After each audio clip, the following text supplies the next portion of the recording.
How's it going, everyone? In today's video, we're going to be looking at 5 very cool one-liners that you can use in Python. And before I even start with the video, I just want to bring in a huge disclaimer that readability should always come first. So some of these one-liners might not be that easy to read and might be better written as regular code. But with that disclaimer out of the way, let's get started with this code golf by bringing in the most common one-liner. And this is used to reverse iterables. So for this example, I'm going to create a phrase which will be of type string, and it's going to say, "Hello, Bob." And what I want to do is reverse this iterable, or reverse this string. And to do so, I'm going to print the phrase, and I'm going to use the special slicing syntax, ::-1. And that's going to reverse our string, so that when we run this script, you'll see in the console that we're going to have a perfectly reversed string. Now, a lot of people usually ask, why don't I use the reversed built-in method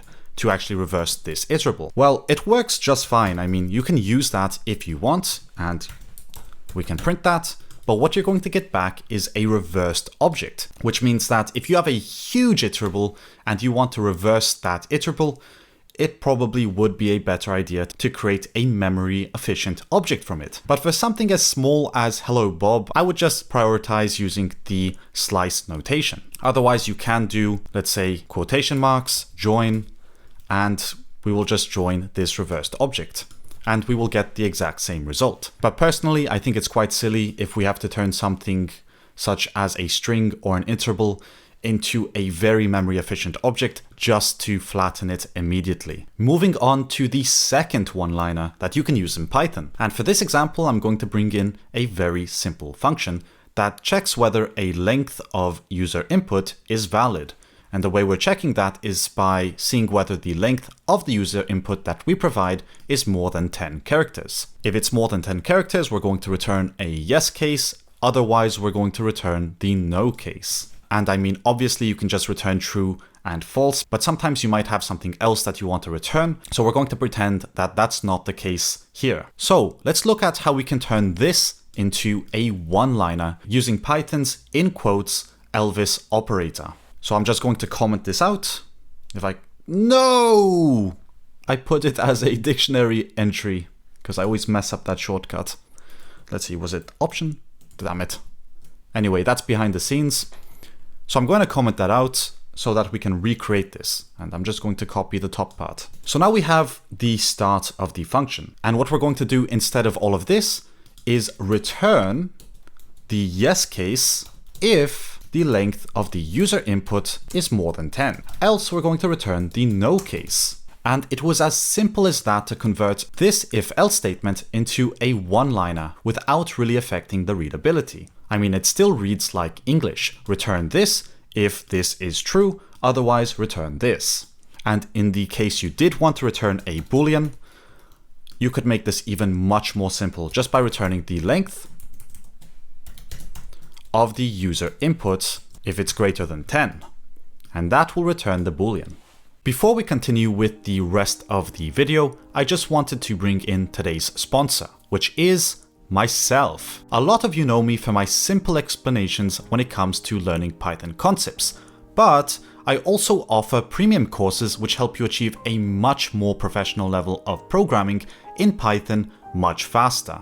And if you go to indently.io today, you can enjoy up to 80% off on all of my Python courses. So if you're serious about learning Python, check out indently.io. Otherwise, let's get back to the video.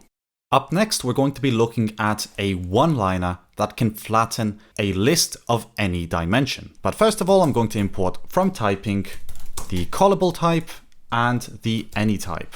And this is because we're going to be creating a lambda, and I want to be able to annotate that lambda so we don't lose the important information regarding that type. But first, I'm going to create it without the type annotation in case you're not familiar with how type annotations work. And then I'm going to add the type annotation after, in case you want to annotate it. So what we're going to do is call this flatten, and that's going to equal a lambda, which takes a target list, and I'm going to call that target. Then we're going to take the sum of the following, which is going to be a generator comprehension. And what we want to do is recursively call our flatten function on a sublist. If this sublist is of type list. Else, we're just going to leave it as is for each sub in the target. And finally, we just need to add an empty pair of square brackets. And right now I'm getting these red squiggly lines because MyPy is not happy that it does not have a type. But on your code editor, you're probably not going to see anything. It's just a plugin I'm using in PyCharm to make sure that I annotate my types properly. So this part will take care of flattening each list, and the sum is going to add them together. So if you add one list to another, you're going to have those elements combined into one list. And as an example, I'm going to create a nested list, which will be a list of type any, because this can contain a list of any dimension of lists, which is incredibly painful to annotate. But what we want to do here is flatten this list so we don't have so many lists or so many dimensions of lists. And just like that, we can print the flatten of the nested list. And what we should get as an output is a flattened list of our elements. And it doesn't just have to be integer values. You can also add a letter somewhere and it will work just fine. Now moving on to the type annotation part. Since this actually gets quite long and type annotations sometimes don't really fit on one line, I'm going to be using the new type syntax that was introduced in Python 3.12. So now we can use type as a soft keyword, and we can create a new type called flattened or flatten. And this is going to equal a callable, which will take a list and will give us back a list. Then we can say that flatten is of type flatten. And the warnings for the type annotation will go away, because now we have a proper type for our flatten lambda. Although our world is not perfect and type is still not accepted by MyPy, they're still working on that. Moving on, we're going to be creating a secret password generator on a single line. And it's quite simple, but we do need to import a few modules. Such as first, we need to import from secrets the choice to make sure that we make secure choice decisions. And choice just picks random elements from an iterable. But just as a side note, make sure you use the secrets module and not the random module if you ever want to do anything that's actually secure. Next, we're going to import from string the ASCII letters, the digits, and the punctuation. So we have a bit of everything. And then from typing, we will also import callable. And next we can get started with creating our pass generator or our password generator. And this will be of type callable, and it will take an integer, which will be the length of the password, and it will return to us a string. Then that's going to equal a lambda that takes an argument called x, which is of type integer. And here we can get started with creating our password generator. So quotation marks, dot join, and here we're going to take the choice of the ASCII letters plus the digits plus the punctuation. And then we need to do that for underscore in range of x. And this part here will take care of the length of the password. So it's going to perform this operation for the amount of times that we specify, which means we can now create our if name is equal to main check, and we can test it out by typing in print pass generator and inserting a number such as 4, 20, or even just 10. And when we run this, we should get some very cool password ideas in the console. And once again, you're not required to use type annotations. You can also just remove that. And it does give you a bit more space to do whatever you want. But I will always highly encourage people to use type annotations where it makes sense. What's important is you stay consistent with your rules or the rules of your company. The only rule I follow on this channel is to type annotate everything that I can. But for your company or for your projects, you might have some different rules. And finally, it's time we cover the last one-liner of the day. And this is going to be an email extractor. So the way we're going to create this is first by importing regex, and then from typing, we're going to import callable as always.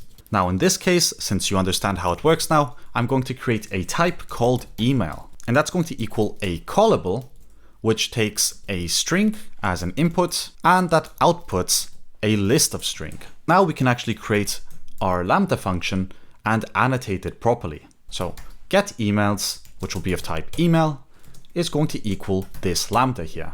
And that's going to take some text, and then we can specify our regex find all pattern. And since regex is a pain in the butt, I'm just going to paste this in, but I have included a link to a GitHub repository that contains all of the code from today's video, and you can find that directly in the description box down below. But I'm just going to paste this in and zoom out an incredible amount. And all we need to do here is say that we want to use this pattern on the text.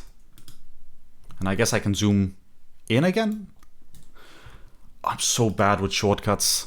And now with this one-liner, I can create my if name is equal to main check, and I can open up a completely random text file, which I have on my computer to check if it has any emails.